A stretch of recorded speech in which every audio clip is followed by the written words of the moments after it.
বউ বলল, চোখ বন্ধ করুন, আপনাকে একটা সারপ্রাইজ দেই। আমি সুমুর কথায় বিশ্বাসী হলাম না। এর আগে সারপ্রাইজের কথা বলে চোখে কমলার খোসা চিপে দিয়েছিল, যার ফলে চোখ জ্বালাপোড়া করছিল। বললাম, আগের বারের মতো ঢপ দিবে আমাকে, তাই না? আরে না, চোখ বন্ধ করেই দেখুন না। পারবো না। চোখ বন্ধ করবেন নাকি আমি চিরতরে বন্ধ করে দিব? দেখেছো কি কয় ডাকাত মেয়ে? উপায় না পেয়ে চোখ বন্ধ করলাম। অমনি বউ আমার পকেট থেকে মানি ব্যাগ নিয়ে দিল। তো আমি চোখ খুলতেই বলল, সারপ্রাইজ। এ কেমন সারপ্রাইজ? টাকা পেয়ে বউ খুব খুশি। কাছে গিয়ে বললাম, ডাকাতি তো ভালোই শিখেছো। জামাইয়ের টাকা ডাকাতি করা বউয়ের অধিকার, তাই এটা সংবিধানের কোথায় লিখা? কেন আপনি জানেন না? সংবিধানের প্রথম অনুচ্ছেদেই তো বড় করে লিখা, বউ চাহিবা মাত্রই স্বামীর পকেট থেকেই টাকা দূরে সরাইয়া রাখিতে পারিবে এবং জরুরত হইলে সেই টাকা নিজেও ব্যবহার করিতে পারিবে। এতে স্বামী কোনো প্রকার বাধা বা বল প্রয়োগ করিতে পারিবে না। এটা সংবিধান লঙ্ঘন। আমি সংবিধানে এমন কোনো লিখা পাইলাম না। বউ মুচকি হেসে বলল, এটা নতুন আপডেট আর কি। মানে? আরে এই আইন এখনো পাশ হয়নি, হলে দুনিয়ায় ডাকাত দিয়ে ভরে যাবে। আর সেই ডাকাত নিয়ে যে আপনারা সংসার করছেন সেটা ভিন্ন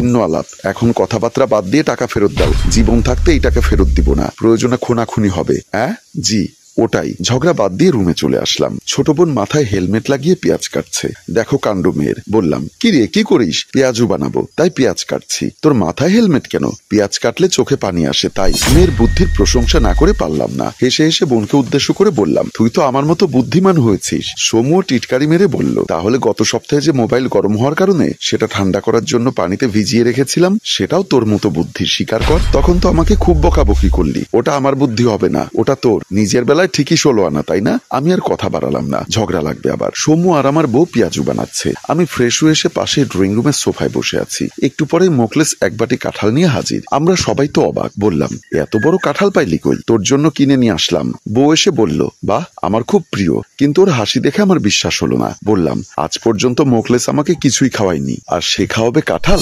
নিজের পায়ে থাপ্পড় দিয়ে দেখলাম, স্বপ্ন নাকি বাস্তব? শুকে দেখলাম আবার পচা নাকি। পচাও তো না, ভালোই আছে। বেচারা এত কষ্ট করে কাঁঠাল আনলো, আর আপনি সন্দেহ করছেন? বলল সমু। আমি বললাম, ওকে বিশ্বাস নেই। মোকলেস পাশ থেকে বলল, তাহলে কাঁঠাল নিয়ে বাসায় যাই। তুই বেটা আসলেই মির্জাফর। ভালোবাসা কাঁঠাল নিয়ে আসলাম, বিশ্বাস করে না। তো এই রাত করে কেন কাঁঠাল আনলি? দেখেছেন ভাবি, ভালোবাসা কি রাত দিন দেখে হয়? ফালতু লোক। থাক ভাই, রাগ করবেন না, আমরা খাবো। যাই হোক, অবশেষে বিশ্বাস করলাম। মোকলেস চলে গেল। আমি আর বউ কাঁঠাল খেয়ে পানি খাচ্ছি। তখন দরজায় ঠক ঠক আওয়াজ। দরজা খুলে দেখলাম মোতালেব ভাই হাজির। চোখ মুখে রাগের ছোঁয়া। ভাই আমাকে দেখেই বলল, তুমি এইটা একটা কাম করলে রুবেল? আমারে বললেই পারতা, আমি তোমার জন্য কাঁঠাল পাঠিয়ে দিতাম। তুমি আমার নতুন গাছের কাঁঠাল এভাবে চুরি করে নিয়ে আসলে। আরে ভাই কি বলছেন? একটু আগেই তো মোকলেস আমাকে এটা দিয়ে গেল। মোকলেসের সাথে দেখা হয়েছিল, ও বলল তুমি ওকে বলেছো এই কাজ করতে।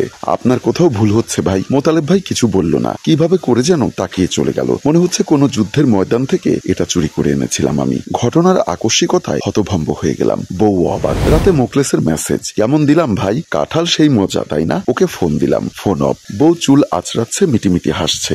হাতে চিরুনি যেন বিজয় পুরস্কার। দেখে অবাক বিস্ময়। আমি বসে আছি, মাথায় হাজারটা প্রশ্ন ঘুরপাক খাচ্ছে। এই কাঁঠাল কেলেঙ্কারিতে আজ আমার এভাবে ইজ্জত গেল, এর শোধ তুলতে হবে। এই মুহূর্তে মনে হলো এটা কাকতালীয় নয়, এটা মোকলেস আর সমুর গোপন প্ল্যান ছিল নিশ্চিত। আমি তাকিয়ে দেখি বউয়ের মুখে দুষ্টু হাসি, চোখে রহস্যময় বার্তা। মোতালেব ভাই একটু পরে দেখে একজন পুলিশ নিয়ে ফেরত আসেন আর বলেন, এই যে কাঁঠাল চুরির অভিযোগে ওকে ধরে নিয়ে যান। আরে কি করছেন ভাই? মাথা ঠিক আছে আপনার? সামান্য কাঁঠাল নিয়ে এত বড় নাটক করছেন? চুরি করার সময় মনে ছিল না? কিসের চুরি? পুলিশ বলল, যা বলার থানায় গিয়ে বলবেন। এবার একটু ভয় পেলাম। মোতালেব ভাইকে বললাম, ভাই আসলে আমি চুরি করিনি, বিশ্বাস করেন। আর বিশ্বাস না হলে আমার বউকে জিজ্ঞাসা করুন। আমি কিছু বলতে যাব, তখনই বউ বলল, ভাই এটা আসলে প্র্যাঙ্ক ছিল। কাঁঠালটা আসলে বাজারের। আমি আর আমার বন্ধু মিলে আপনার সাথে একটু মজা করলাম।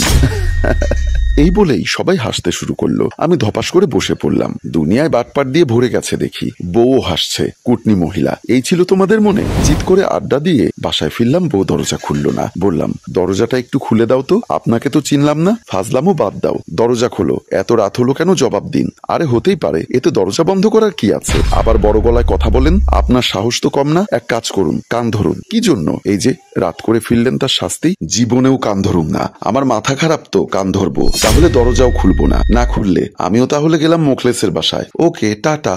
বউয়ের দেখে একটুও দরদ নেই। এত পাষাণ হলো কি করে? মোকলেসকে কল করে জানালাম ওর বাসায় যাচ্ছি। মোকলেসের বাসায় যেতে দূর থেকে দেখি মোকলেস কান ধরে এক পায়ে দাঁড়িয়ে আছে। তার মানে ওর বউকে শাস্তি দিচ্ছে। আর হারামিটা আমাকে বলল আসতে। আমি লুকিয়ে থেকে ওকে কল করলাম। কিরে এখন কি করিস? খেতে বসছি। তাই নাকি? কি রান্না করেছে তোর বউ? বিরিয়ানি। আয় তাড়াতাড়ি, খুব মজা হবে, শালা ভণ্ড বলেই কল কেটে চলে আসলাম। বাসে এসে দেখি বউ দরজার সামনে চেয়ারে বসে ভাত খাচ্ছে। আমায় দেখেই বলল, কি হলো, থাকলেন না ওখানে? তোমায় ছাড়া থাকতে ইচ্ছা করলো না গো। তাই? তাহলে এটা কি?